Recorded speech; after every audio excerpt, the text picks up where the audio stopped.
In this video, I'm going to go through some of the problems from Review 1 on factoring. So for number 1, given f of x equals x cubed plus kx plus 9, and x plus 3 is a factor of f of x, then what's the value of k? Well, if x plus 3 is a factor of f of x, if we think about the remainder theorem, that's telling us when we plug in negative 3, we should get out whatever the remainder is. And if it's a factor, the remainder should be 0. So if I substitute in negative 3 everywhere I see an x, and I set it equal to 0, that should be a formula to find k. So let's see, negative 3 cubed is negative 27, plus 9 would be negative 18, and negative 3 times k is minus 3k. I could add that 18 over to the other side to get 18 equals negative 3k. And when I divide out that negative 3, I find that k is equal to negative 6. Now I could always, plug k in and then do reverse tabular if I wanted to check. So just some things you can think about. For number 2, factoring an expression that looks like this completely. Well, you've got to recognize the structure here of, it's something squared minus 18 times that same something plus 80. And usually when we've got a binomial or even a trinomial repeated somewhere, it might be easier to make a substitution just so that we've got less to look at. So I'm going to say let a equal 9x squared minus x. So that first part of the expression becomes a squared. The next part would be minus 18 times a, and the last one would be plus 80. Now we know how to factor this. This is a regular trinomial. You ask yourself what adds to negative 18 but multiplies to positive 80. I think that would be negative 10 and negative 8. But I didn't give you an expression with a's, I gave you an expression with x's.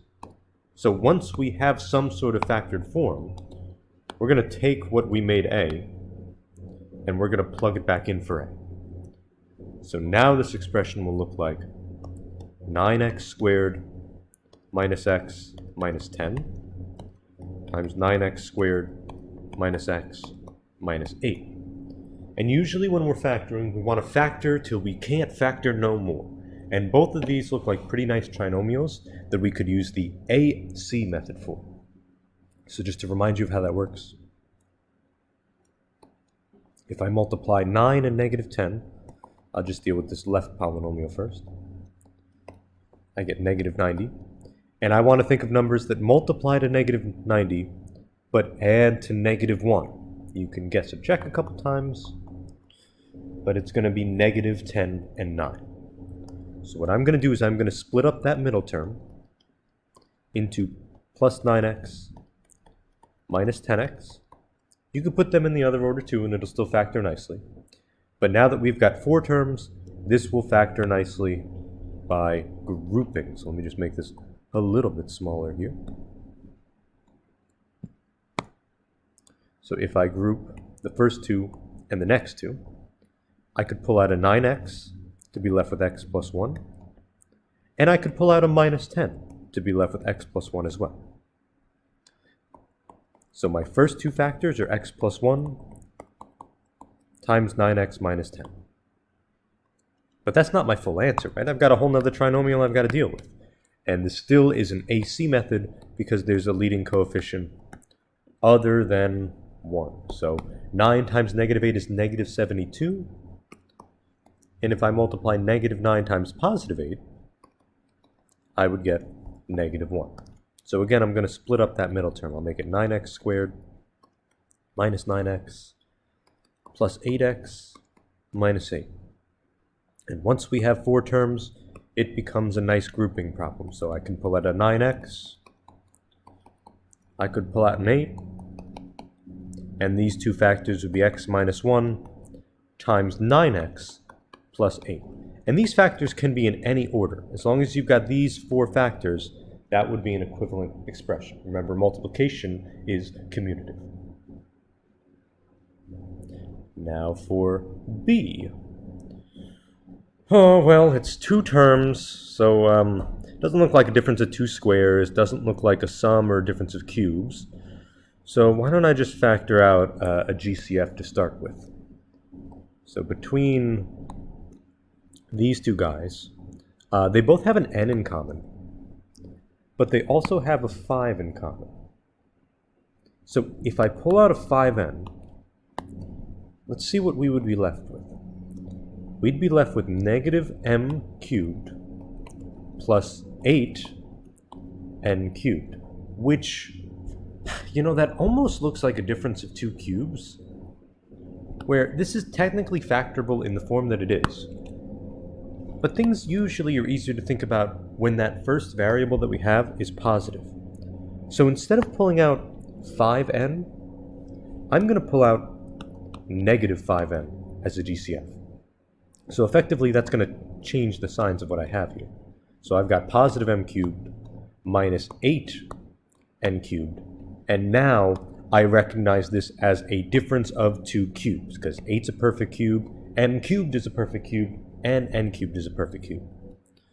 Remember, that SOAP formula is going to be a cubed minus b cubed is going to simplify to a minus b times a squared plus ab plus b squared. So the first sign is always the same as what we start with. The second one's always opposite, but the last one is always positive. And in this example, my a is going to be m, and my b is going to be 2n, because that's what I would have to cube to get 8n cubed. So if I keep going, a, which is m, minus b times a squared, plus the product of them, which would be 2mn, or 2n times n, plus 2n squared, which, if you think about when you square 2n, you'd also have to square the coefficient of 2. So that's going to be 4n squared there. And then, even though we end up with a trinomial at the end here, every time you use the SOAP method, that trinomial you end up with will never be factorable further. So this is as far as we can go here. For C, this looks to me like a regular AC method. There's no two variables, but there's a leading coefficient other than 1. So if I multiply 3 and negative 14, I end up with negative 42. And I've got to find numbers that multiply to negative 42 but add to negative 1. That means these numbers got to be pretty close together. And I know negative 7 times 6 would get me negative 42. So I could rewrite this as 3x squared minus 7x plus 6x minus 14. And remember, you could write these in any order. I probably could have wrote them in a different order to make it more sense with the grouping, but watch that this will still work. From the first two, I can only pull out a GCF of x. And from the next two, they're only divisible by 2. However, I'm still left with that same common factor of 3x minus 7. So regardless of how you write those terms, the factoring should still work out nicely. For D, well, this is two terms again, so there's no GCF. It's either going to be dots or a SOAP problem. And since that's y cubed, and I know 8 and 27 are both perfect cubes, I'm thinking this is going to factor using that sum of cubes formula, which I'll write down again. Looks something like this. That's something you just got to commit to memory. But the big deal is figuring out who A and figuring out who B is. Now, we cube y to get y cubed. But in order to get 8 over 27, well, to get an 8, I would need to cube 2. And to get a 27, I would need to cube 3. So if I cube 2/3, I should get 8 over 27. So that's who I'm going to plug in for B. So this factors into A plus B times A squared minus the product of them. And now when you square a fraction, you could square the top and you can square the bottom. So the numerator and the denominator end up being squared here. So that's as far as I can factor that binomial there. For e, when I see 6 terms, it has to be a grouping problem. So I'm either going to group it in groups of 3 or in groups of 2. You can do guess and check, but a quick trick is to look at the order of the exponents and look to see when the exponents stop decreasing. So they go from 4 to 2, and then they go back up to 3 to 1, and then they go from 2 to 0. So I'm going to group them in terms of the 2's. And it's not a big deal if you pick the wrong one, because you'll know it right away because it won't factor nicely.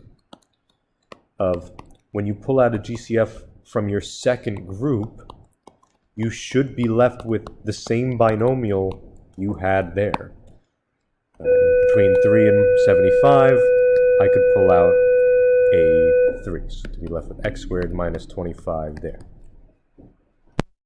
Alright, so all of these have an x squared minus 25 in common that I could pull out. And I'd be multiplying that x squared minus 25 times the x squared, times the plus 4x, and times the plus 3. So now I've got a difference of 2 squares here that could factor into x plus 5 times x minus 5.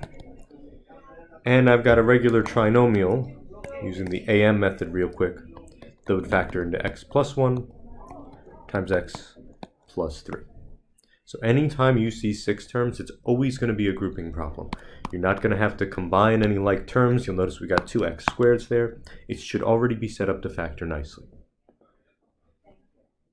Now for f, this looks a little bit different than some of the factoring that we've seen before, so we've got to recognize what structure this looks like and what method this is closest to.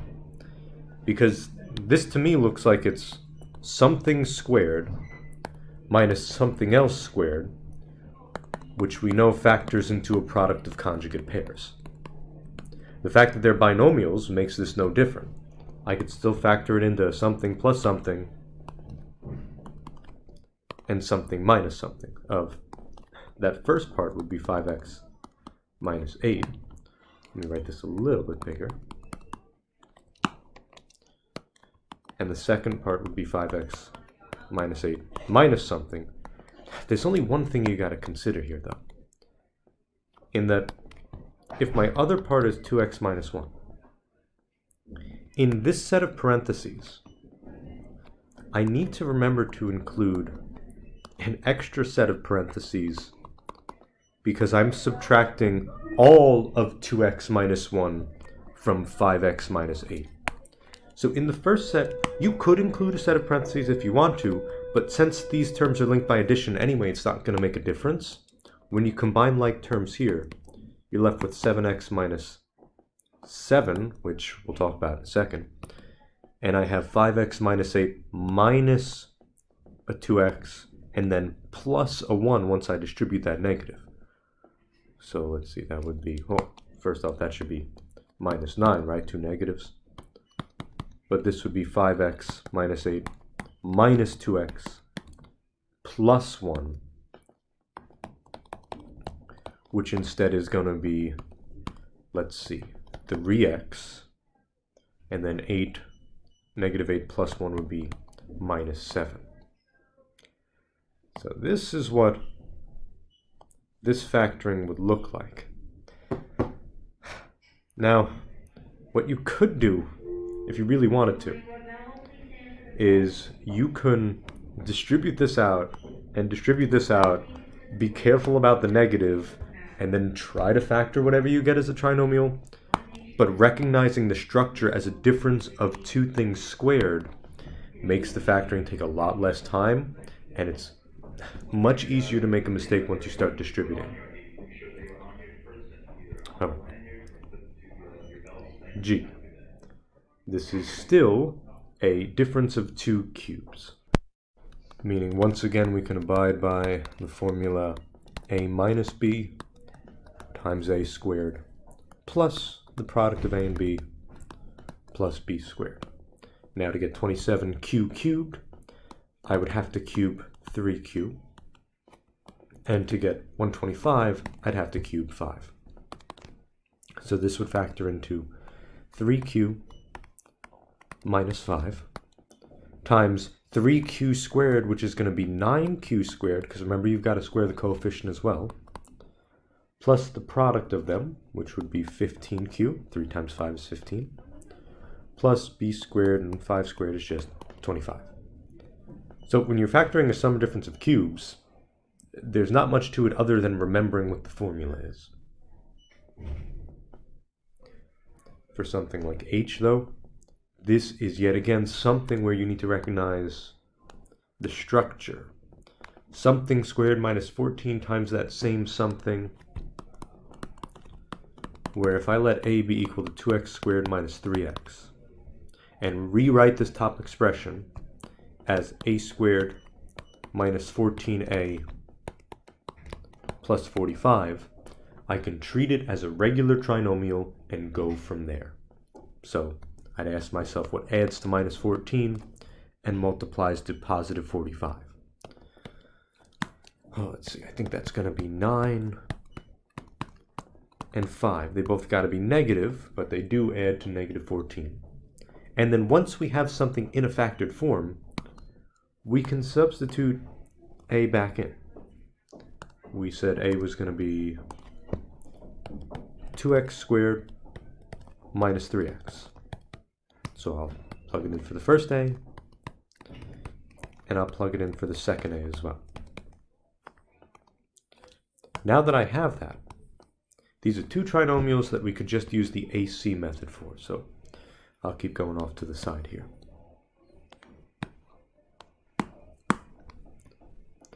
For the first one, 2 times negative 9 is negative 18.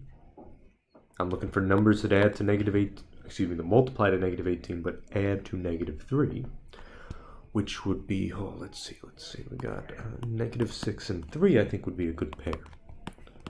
So I can make this 2x squared minus 6x plus 3x minus 9, and then I can very quickly group it. Pull out a 2x, pull out a 3, to be left with x minus 3 times 2x plus 3. If I do the same thing over here, 2 times negative 5 is negative 10, and negative 5 times 2 is negative 10, but they sum to negative 3. I'm going to put the positive 2x first, just because I think that'll group nicer with the 2x squared, but it technically doesn't matter. Pull out a 2x. Pull out a minus 5 to ensure that the other factor is x plus 1 as well. And we get x plus 1 times 2x minus 5. So your final answer is the product of these four linear factors. Okay. Now somehow this needs to be factorable. It doesn't look like any factoring method we know of. It's 4 terms, sure, but if I try to group, I can't get anything going there. There's a GCF of x for the first two, nothing for the next two. Even if I try to rewrite these terms, there's a GCF of 5 there, and then nothing here. So the question is, what do we do? And the answer is, you have to think a little bit creatively for something like this, where that minus y squared kind of messes things up. But we know how to deal with the trinomial if that was all we had. The minus y squared is kind of the odd man out here, where if I factor x squared plus 10x plus 25,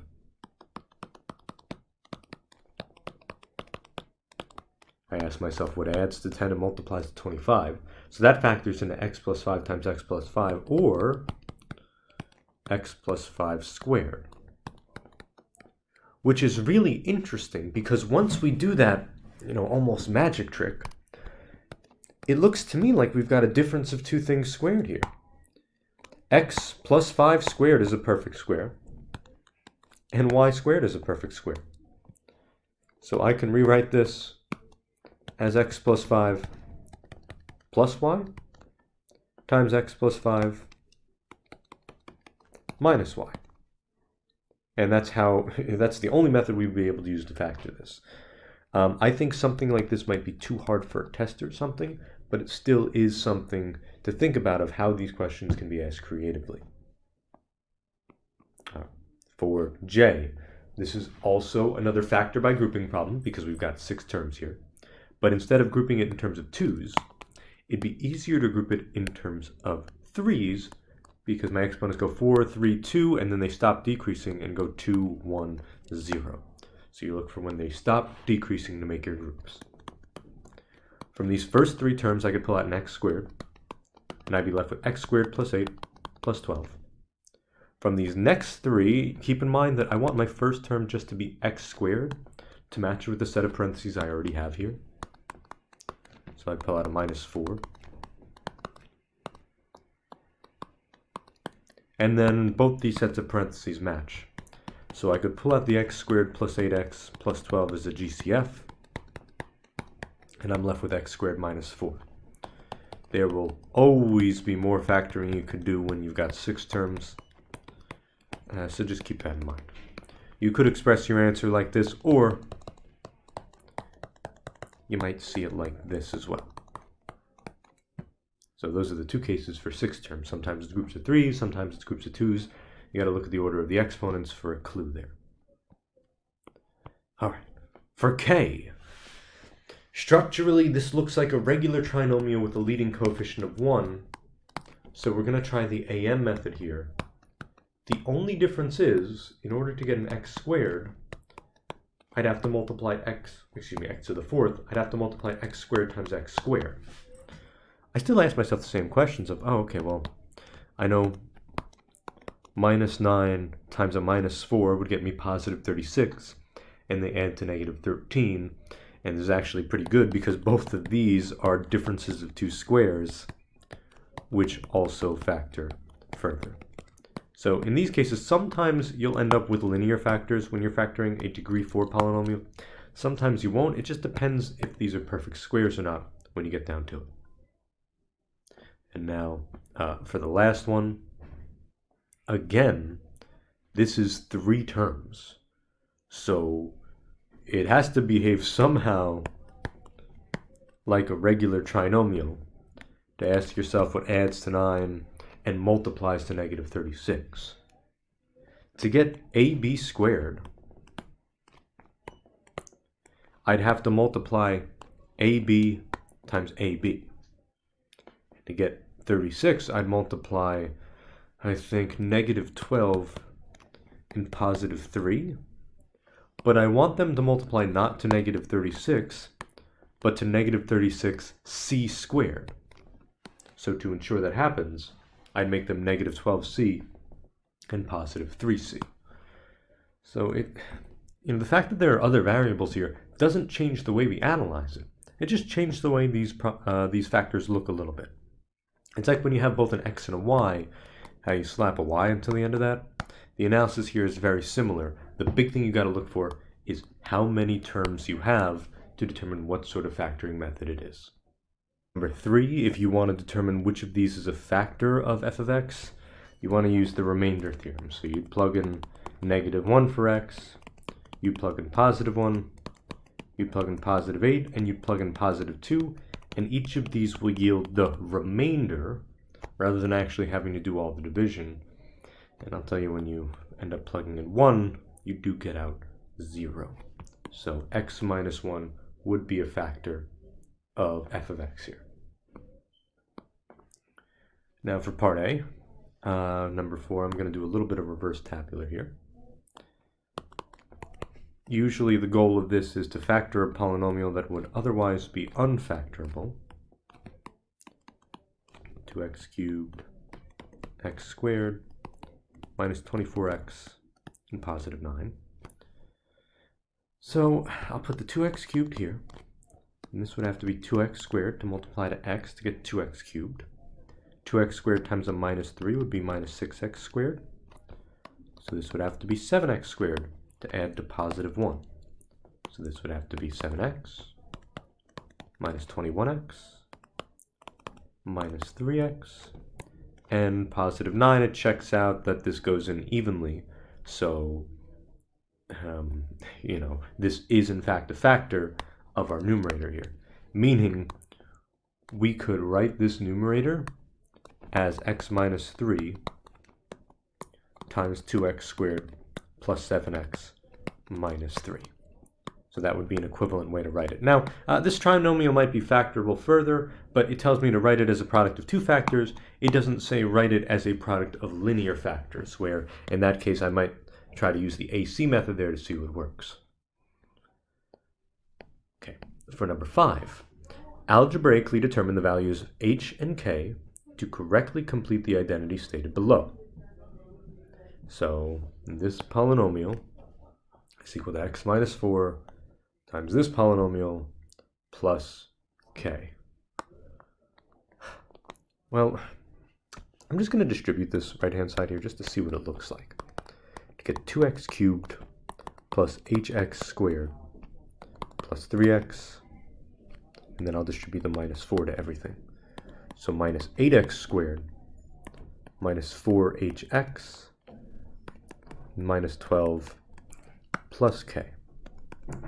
So that's what the right-hand side looks like. And the left-hand side is still going to be 2x cubed minus 10x squared plus 11x minus 7. And there might be some things you notice here. Like, well, how do you solve an equation when you only have one of them and there's two unknowns? Notice that the only constant on the left-hand side of the equation is negative 7. And the only constants you have on the right-hand side of the equation are negative 12 plus k. Well, that means that negative 12 and k have to sum to negative 7. Or in other words, that k equals 5. Similarly, if we're looking for h right there, h is attached to an x squared term. And the only x squared terms we have on the right-hand side are hx squared and minus 8x squared. And we know those need to sum to negative 10. So we know that negative 10x squared has to be the same as hx squared minus 8x squared. Or in other words, negative 10 would have to be the same as h minus 8, because those variables aren't going to change. Remember, when you've got the same variable to the same exponent, you would just add or subtract the coefficients. Or if I solve that real quick, that h would be equal to negative 2. So in this case, I matched up my like terms. There's lots of different ways to do this. Another equivalent way would be to take this and divide it by x minus 4 and see what your remainder is and see what the the x term would be. That would work as well. But given that it was already an equation, I figured I should distribute out just to see what it looks like. But there's many different ways to think about this. Now, for number 6, identify all the linear factors of 2x cubed minus 8x squared minus 8x plus 32. So they essentially want me to factor this all the way down. And given that it's 4 terms, I'm thinking grouping might be a good idea here. So if I pull out a 2x squared from the first two, I'd be left with x minus 4. And then in order to still be left with an x minus 4 here, I'd have to pull out a negative 8, because 32 divided by negative 8 is negative 4. Now, you might notice a bit of an issue of that. It doesn't look like anything factors further. Well, the reason being is because I should have really pulled out a GCF first here to start with. So when that happens, it's not a huge deal, because you'll be able to pull it out later, where both of these guys are divisible by 2. So if I take a 2 out of that factor, that would become x squared minus 4, and then we can factor into linear factors, because right now that's a quadratic factor. So that'd be 2 times x minus 4 times x plus 2 and x minus 2. So the linear factors that we have here are x minus 4, x plus 2, and x minus 2. That 2 is just a coefficient out in front. That's technically degree 0. I wouldn't consider that to be a linear factor. Linear would be degree 1, meaning the highest power of x you see is 1. To express a product in standard form, I'm not going to do number 7, but just keep in mind you could either distribute out, or the box method tends to make your life a little bit easier for this one. All right. For number 8, evaluate f of negative 1, given that f of x is equal to that. All right, so that means everywhere you see an x, you're going to plug in negative 1. Now, just make sure you type that in carefully to your calculator with all the sets of parentheses and everything, but you get out 0, which means the remainder when you divide it by x plus 1 is 0, meaning x plus 1 is a factor. So explain means you'd have to write a sentence or so, but because the remainder is 0, I'd say that x plus 1 is a factor. So to algebraically find the remaining factors, I could take the part that we know is a factor and divide it in to the polynomial f of x there, that 2x to the 4th minus x cubed minus 35x squared plus 16x plus 48. So 2x to the 4th, 2x cubed. To make these add to negative 1 along this diagonal, I'll make this negative 3x cubed. It's got to be minus 3x. Now if I need these to add to negative 35x squared, I would need negative 32. Then I get negative 32x here. This has to be positive 48x to add to negative 32 to get to 16, which checks out because I knew x plus 1 was a factor, so I shouldn't have got a remainder anyway. So what this currently says is that f of x can be rewritten as x plus 1 times 2x cubed minus 3x minus 32x, 3x squared, plus 48. But they want us to identify all of the factors, and generally if they don't say what the factors are, they want the linear factors, meaning we're going to keep factoring and hoping that this can be factored by grouping, given that it's 4 terms. If I pull out an x squared, I'd be left with 2x minus 3, okay? And then both of these terms are divisible by 16, but I'd have to pull out a negative 16 to be left with a 2x minus 3. So then I'd have 2x minus 3 times x squared minus 16.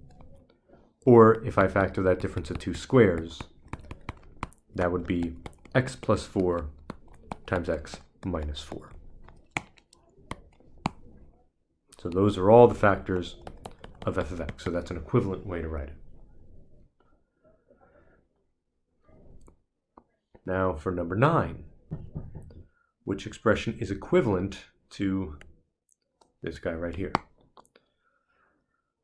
Well, there's lots of ways you could think about this. You could try to factor this if you want to. Notice that both of those guys have an x to the 4th minus 16 in common. So if I factor out x to the 4th minus 16, I'd be left with x to the 6th, y to the 4th minus 9. And that guy in the front is technically a difference of 2 squares. He could be written as x squared plus 4 times x squared minus 4. And technically this is a difference of 2 squares too, because x to the 6th is just x cubed squared, and y to the 4th is y squared squared. So this could be an equivalent way to write it. And I look through my answer choices and I notice that number 4 is precisely that. You might notice that x squared plus 4 factors further, but the answer choice doesn't have it in completely factored form. All the rest of them try to trick you with factoring everything a little bit further, where that first part is a sum of 2 squares, so that's a factor, and 1 is not what it would distribute to if you were to distribute the x to the 6th, y to the 4th, and the minus 9 there. So try to recognize structure. When they've got a binomial in common, most of the time you could pull it out as a GCF. And for number 10, if you got the graph of g of x shown there, and you want to know what is the remainder when you divide by x plus 2, that's essentially saying what do you get when you plug in -2 for x? So if I go over to x equals -2, I see that it equals 0. So additionally, even though I know the answer choice is 2, this is telling me x plus 2 is in fact a factor of g of x. And number 11 I did on the reviewing division, factoring by division video, so just take a look at it there.